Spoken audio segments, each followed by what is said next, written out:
खुलुमबाय आं प्रमद खाख्लारि नोंथांमोनखौ आंनि चेनेलाव बयखौबो बरायबाय। दिनै आं नोंथांमोननि थाखाय माखासे गोनांथार रादाब लानानै फैदों। अन्नानै भिडिअखौ जोबजासिम नायलां। गिबि रादाबाव दङ दिनै लकसभा बिसायख'थिनि नैथि खोलोबनि भट सोनाय सान। दिनै नैथि खोलोबनि भट सोनाया दरं उदालगुरि लकसभा बियाब, नगाव लकसभा बियाब, डिपु लकसभा बियाब, सिलचर लकसभा बियाब आरो करिमगन्ज लकसभा बियाबाव भट सोनाया मोजाङै मोजां जालाङो। तेलेंगानायाव आनजादाव फेल जानायनि थाखाय गासै 7 फरायसाफोरा गावनि जिउखौ फोजोबना लादों। तेलेंगाना स्टेट बर्डआ 2024 मायथाइनि इन्टारमिडिएट पाब्लिक एग्जामिनेशननि रिजाल्टखौ थांनाय 24 एप्रिलाव फोसावदोंमोन। आनजादनि फिथाइ फोसावनायनि 48 घन्टानि गेजेरावनो तेलेंगाना रायजोनि गुबुन गुबुन ओनसोलनि 2 फरायसुलिखौ लाफानानै गासै 7 फरायसाफोरा गावनि जिउखौ फोजोबना लानायनि खौरां मोननाय जादों। जिउ फोजोबना लानाय फरायसाफोरनि बैसोआ बांसिनानो 16 आरो 17 बोसोरनि। पुलिसआ फोरमायनाय बादिब्ला सोरबाया दलें लगायना, सोरबाया गोथौ दैखराव बाज्रुमना, सोरबाया गोथौ फख्रियाव बाज्रुमनानै गावनि जिउखौ फोजोबना लादों।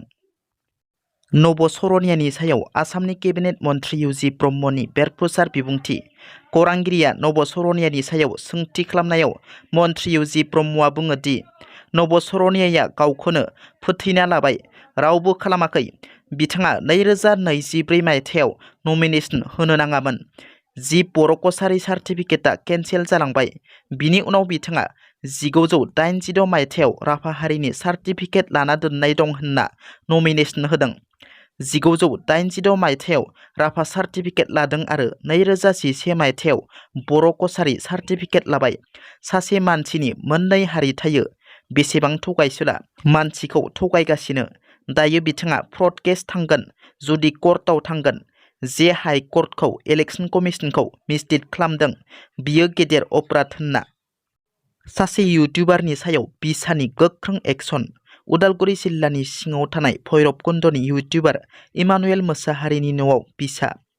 इमानुएल मोसाहारिया बर'नि जाखांफुनाय फावखुंग्रि मनालिसा हाज'वारि आरो फावखुंगुर सोरां बसुमतारीनि सायाव ओंथि गैयै राव बाहायनानै गावनि इउटुबाव नंखाय कन्टेन्ट लाबोनायनि सायाव चिरां जिल्ला बिसा आरो उदालगुरि जिल्ला बिसाया इमानुएल मोसाहारिनि नखराव थांनानै इमानुएलखौ निमाहा बिहोदों। दिनै लकसभा बिसायख'थिनि नैथि खोलोबनि भट सोनाय सानाव त्रिपुरानि सा 6 जोनिबो बांसिन भटार्सफोरा भट होआलासे थादों एबा बयकट खालामदों। त्रिपुरा इस्ट लकसभा बियाबनि सिङाव थानाय धालाई जिल्लानि गामि गोथौआव थानाय ट्राइबेल गामिनि सा 6 जोनिबो बारा भटार्सफोरा गामिनि लामाया मोजां नङैनि एबा गामिनि लामाखौ गोबां खेब मोजां खालामनो खावलायनायनि उनावबो खोनासङैयाव भट होआलासे थायो एबा बयकट खालामो होनना मिथिनो मोन्दों। नंखाय रांनि बिलाइजों हमजादों गवालपारा जिल्लानि सिङाव थानाय आसाम मेघालय सिमना दुधनय दामरायाव। मेघालयनि सासे लाइमोना गासै 1,40,000 रांनि नंखाय रांनि बिलाइजों हमजादों दामरायाव। हमजानाय सुबुंखौ मेघालय इस्ट गार' हिल्स जिल्लानि सिङाव थानाय संसाकनि 30 बोसोर बैसोनि गलबिन ममिन होनना सिनायथिनाय जादों। दामरा बाजाराव गय बायबाय थानाय समाव जायगानि सुबुंफोरा मिथिनानै हमनायाव गोबां नंखाय रांनि बिलाइ हमनो हायो आरो पुलिसनो गथायो जायगानि सुबुंफोरा। UPPLनि दरं उदालगुरि लकसभा बियाबनि बिजाथि दुर्गादास बर' बिथाङा फेरगावआव थानाय 108 पलिं स्टेशनाव गावनि मोनथायखौ होबाय। फेरगाव के बर'आ हिन्जावसा गोजौ फरायसालिनि भट मिरुआव गावनि भटखौ होनानै गावनि देरहासारनाया 100% रोखा होनना फोरमायो दुर्गादास बर' बिथाङा। दिनैनि रादाबा एसेनोसै। नोंथांमोना जुदि आंनि रादाबखौ खोनासंनानै मोजां मोनदोंब्ला अन्नानै लाइक, शेयार आरो साबस्क्राइब खालामनो दाबाव। लोगोसे बेल आइकनखौ थुनो दाबाव जाहाथे आंनि गोदान भिडिअआ नोंथांमोननिसिम थाबैनो सहैनो हायो। गोजोन्थों। जै बर' हारिनि।